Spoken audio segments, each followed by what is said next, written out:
Салам достор, Билим.Оттун бул подкасттарында жогорку окуу жайларга тапшыруу, Кыргызстанда жана чет өлкөдөгү окуу жайларга өтүү жолдору жана кесип тандоолор жөнүндө кеп болмокчу. Бүгүнкү тема өзгөчө азыркы замандын кесиби болгон, популярдуу тармак болгон IT тармагы жөнүндө болмокчу. Биз менен маекте Азирет Кенжалиев. Азирет, саламатсыңбы? Саламатчылык.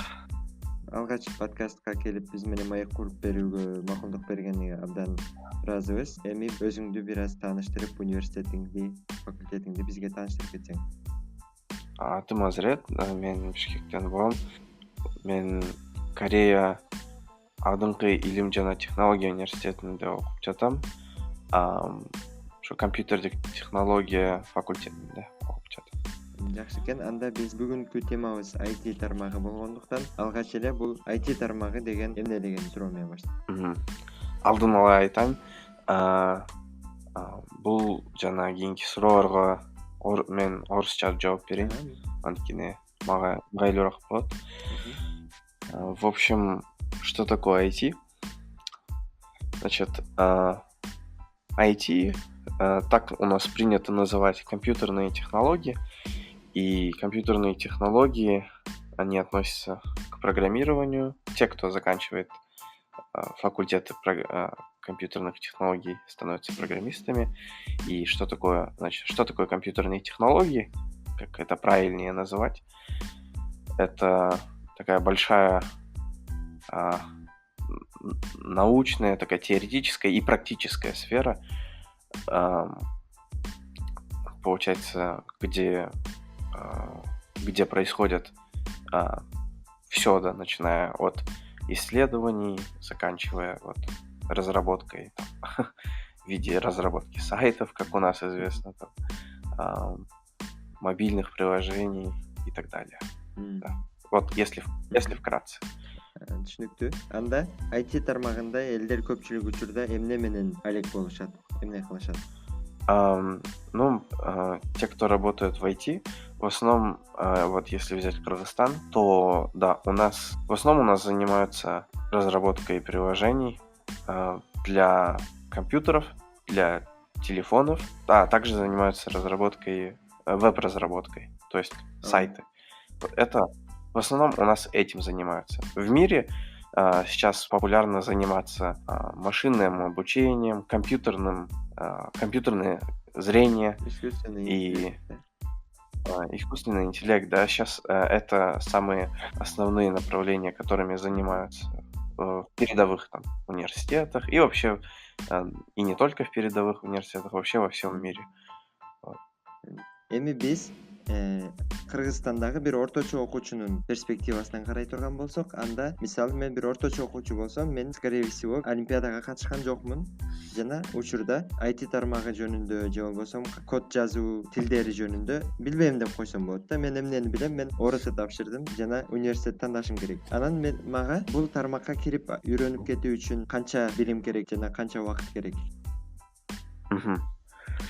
Для начала надо сказать то, что именно знания для работы в IT и вообще для того, чтобы выйти на тот уровень, когда ты уже можешь работать в компании, в IT этот уровень довольно низкий. То есть, мне кажется, даже один из самых низких, на удивление. Вроде как считается самая зарабатывающая сфера и так далее. При этом такой порог знаний, который нужен, он реально низкий. И что я скажу для, например, с точки зрения среднестатистического школьника, это ему много-то и не надо. То есть достаточно поступить в хороший университет, и когда ты уже вольешься в ту систему, которая там есть, когда ты начнешь понимать то, что такое, когда у тебя появится ответ на вопрос, что такое компьютерные технологии, то просто незамедлительно начать. То есть нужно дойти до этого понимания, то, что курсы в университете, это лишь должно быть твоими 20%, и 80% должно быть самообразование. Потому что в IT ценятся именно практические навыки, и чем быстрее вы будете развивать практические навыки, чем более качественно вы их будете развивать, тем больше у вас будет успеха в этой сфере. и какой вам нужен уровень знаний. Ну, вот я и говорю то, что вот какой у вас есть, с такими идите уже в университет. И я вам не скажу то, что идите учите там, обязательно математику, учите там какой-то предмет или что-то. Нет, вы можете идти в университет и там уже. Анда биз кийинки суроого өтө турган болсок, бул маанилүү бир тармак экен, кызыктуу экен дейли. Кыргызстанда бул тармакка жумуш орундар бар экен. Анда биз кайсы университеттерде окусак болот? Кайсы университеттер окутат? Значит, университеты, да? Университеты, я бы сказал, что такие самые хорошие университеты, в которых, я думаю, стоит обучаться именно компьютерным технологиям, это Алато, это Политех, это КРСУ, это Манас и это АУЦА. Я думаю, это университеты, в которых действительно стоит учиться. Также я отмечу ИНАИ, да, или как-то вот так называется. Это при КГУСТА. Институт... Ой, я не помню, лучше не буду говорить. Но вот при КГУСТА их айтишная... Их IT-кафедра, да, она тоже хорошая. Вот, я думаю, примерно этим бы я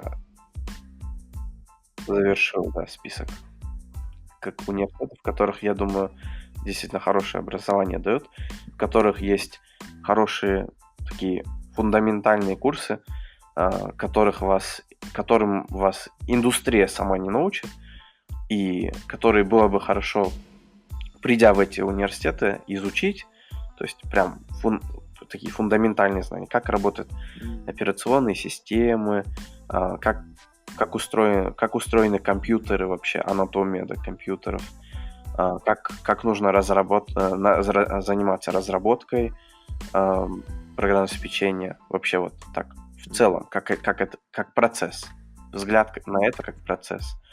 И также какие есть направления разные направления в компьютерных технологиях, вас этому обучат в университете. То есть это будет полезно, поэтому обязательно идите. Не думайте то, что там вот есть у нас курсы, там IT-академия, Attractor School и так далее, Coder, да, там KG и масса еще курсов. Они все говорят то, что обучат вас, и в этом нет сомнений, и то, что вы быстро можете трудоустроиться, в этом нет сомнений. Но не спешите, реально, действительно не спешите. Вы только школу закончили. Вот пойдите, отучитесь в университете, изучите фундаментальные знания, подкрепите стажировками свои практические знания. И вот, ради бога, идите через 4 года работать. С дипломом готовые, просто приходите, и вы там просто любого там, не знаю, на лопатки положите. Просто у вас куча знаний, куча опыта, и вот вы можете действительно сразу подвинуться. И в плане работы, легко ли найти работу? Легко, потому что у нас сейчас есть более 60 IT-компаний, у нас есть просто более 600, мне кажется, даже еще больше, наверное, около 1000 с чем-то программистов, и которые трудоустроены. И у нас хорошие зарплаты именно для айтишников. То есть, например, младший разработчик — это $300-500, средний разработчик среднего звена где-то от 600 до 1000-1200 долларов может доходить. И где-то и старший разработчик — это от 1000 до 2500, даже, наверное, 1000 может доходить зарплаты. И эти люди, я думаю, хорошо живут. В Кыргызстане это действительно это можно очень комфортно жить. При этом, при этом и вот этот уровень зарплаты, его сложно повышать. То есть, если вы не в IT работаете, то он же тяжело повышается. Если вы в банковской сфере работаете, начали с того, что там на кассе работаете, и там, не знаю, дальше идете. Ну, вот вы закончили банковское дело, и, ну, сложно, да, может быть, или финансистом. Вот, например, пока вы поднимаетесь, может быть, вы до аудитора дойдете или кого-то, но это может быть сложный процесс. Вот, в IT ты пришел, ты, скорее всего, очень быстро становишься в течение пару месяцев младшим разработчиком, потом все зависит от вас, вы можете где-то от 3 месяцев до года или 1,5 лет стать разработчиком среднего звена, и потом, наверное, потребуется несколько лет, там около 3 лет, может быть, 4, чтобы стать уже senior разработчиком, старшим разработчиком, как бы, и это довольно быстрый подъем. Да, и причем я хочу отметить то, что у нас очень многие, вот, которые начали буквально там с самого вот младшего разработчика или даже со стажера, как бы за 5-7 лет они становятся старшими разработчиками, и многие даже едут работать в топовые зарубежные компании. У нас есть те, кто работает и в Microsoft, у нас есть те, кто работает в Facebook. То есть действительно работают в этих больших компаниях, вот вы их сетями, вот этими приложениями пользуетесь, а там их кыргыз разрабатывает сидит. Вот вы представьте, да? И он работает там разработчиком программного обеспечения, и они очень они рады, да, там работать. И да, они получают как бы. И я, конечно, ну, если, например, идет речь про Европу, например, или про Азию, то, например, разработчики могут получать до 60 тысяч долларов в год. Это сколько будет? Около 5 тысяч долларов. Да, около 5 тысяч долларов в месяц. И ну, это отлично. А если речь идет про Америку, то там обычно такие действительно опытные разработчики, они получают от 120 тысяч и выше. От 100 тысяч, я бы сказал. От 100 тысяч в год и выше. Чындыгында IT тармагында жумуш табуу акыркы күндөрү мисалы өзгөчө биз Кореяны билгендиктен Кореяда дагы өзгөчө жумуш табууда көп мүмкүнчүлүктөр, көп орундар башка кесиптердин баарына караганда көп экен. Анан мисалы бизден дагы мисалы сен айткан эле Facebook'та, Microsoft'та иштеген кыргыздар, мисалы жакында бирөө дагы Samsung'да иштеп атат программист болуп. Кандай жакшы мүмкүнчүлүктөр бар да, эгер биз буларды колдоно билсек. Эми ушундай компанияларга өткөндө сен айттың, университетте окуп келсең, база фундаментиңди тургузуп келсең, маанилүү деп, сени жакшы алат деп. Анда мисалы сен өзүң буга чейин бир канча компанияларда опыт топтоп көрүпсүң. Ошоларда баарында сен интервьюларга катышып көрдүң да, сенден эмнени сурашат экен, жумушка алып атканда эмне маанилүү экен? Да. Для того, чтобы пройти на работу в компании, у вас всегда должно быть резюме. Резюме — это то, почему вас оценивают и думают, брать ли вас или нет. То есть, например, если вы учитесь в университете, да, например, хороший вопрос. Типа, у вас может возникнуть вопрос, вот у меня ничего нету, я закончил школу, я в школе только учился, у меня, не знаю, я там, помимо школы ходил только на борьбу, боксом занимался, и танцами занимался, и типа, я помимо этого ничего не делал, вот, особо, только учился и... не знаю, футбол играл с друзьями. Ну, конечно, это как естественно, то есть мы все хотим, мы все так и проводим большинство. И я не исключение. То, что я занимался и олимпиадами, не означает, что я круглыми сутками сидел. Значит, что вас спросят, да? То есть если вы например, если вы учитесь в университете и вы только начинаете, то вам необходимо брать курсы это обязательно. Вам необходимо брать курсы по компьютерным технологиям. Вам необходимо писать как можно больше собственных проектов.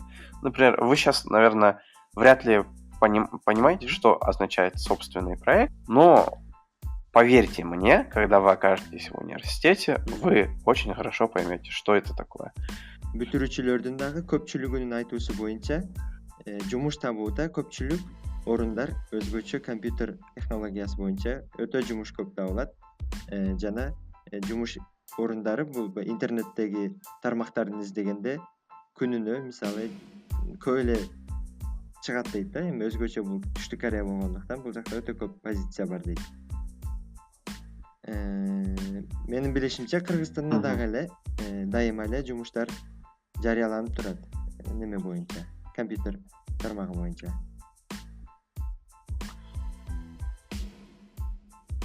Да. В этом плане, конечно, действительно работ просто очень много. Есть канал по поиску работы в Телеграме, именно кыргызский. И просто там почти каждый день-два там приходит одна вакансия как минимум. Вот. И то есть постоянно есть работа, постоянно есть спрос. Так что никогда без работы не останетесь. И, как я уже говорил, будут хорошо платить. И в Корее тоже, конечно, вот у нас есть Азамат Беке, который работает в Samsung, например, и там Алибек Беке, который работает в компании, которая занимается искусственным интеллектом.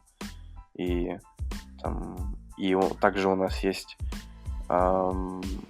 наши старшие, те, кто учится на 4 курсе, они работали в так называемом Корейский Google. типа как корейский Google, типа одна из таких главных компаний, поисковик полностью на корейском, который они работали там в корейском Google, да, считай. Да.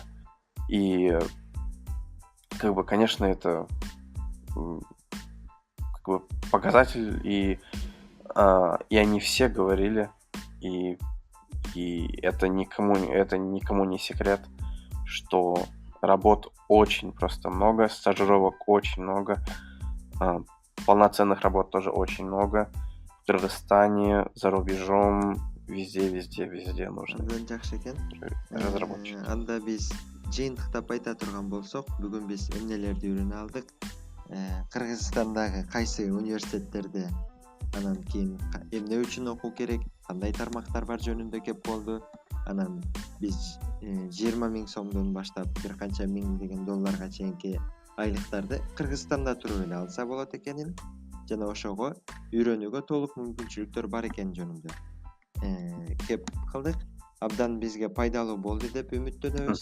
Эми биздин мектепти бүтүп жаткан абитуриенттер же бир дагы кайра университетке тапшырып жаткан биздин угармандар үмүт кылабыз, жаңы бир кесипти аркоолоодон, жаңы бир нерсени үйрөнүп көрүүдөн коркпой, өзүнө бир күч топтоп, балким бул жаңы бир тармакты кызыкса, бир интернеттен дагы көбүрөөк маалыматтап, кыргызча болбосо, орусча болсо дагы таап, балким ушундай чоң мүмкүнчүлүктү колдонуп кала алат деген үмүттөбүз. Азирет, сага чоң рахмат. Бизге ушундай бир сонун маек кылып, аябагандай чоң мүмкүнчүлүктөр жөнүндө өзүңдүн опытың менен бөлүшүп, ойлоруңду айтып бергениңе сага ыраазычылык билдиребиз.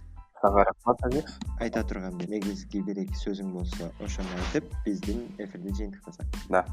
Ну, я всем абитуриентам и школьникам 10 классом, 11, 9 в особенности желаю выбрать в первую очередь ту профессию, которая вам по душе, как можно более все логично и аккуратно взвесить, убедиться в том, что та профессия, которую вы хотите, она как бы, то есть, ну, на каком-то уровне убедиться, что она вам действительно нравится, и просто полный вперед, полностью сконцентрируйтесь на этом самообразовании, самообучении, сконцентрируйтесь на том, чтобы как можно больше друзей завести во время учебы, чтобы как можно больше практических навыков получить, а не только теории в университете.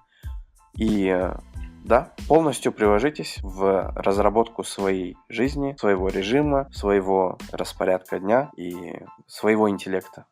И, да, желаю вам наилучших успехов в этом. Рахмат, анда ушун менен биздин бул подкастты аяктайбыз. Ар кандай суроолор болсо, сунуштар болсо комментарийге жазсаңар болот. Саламатта калгыла.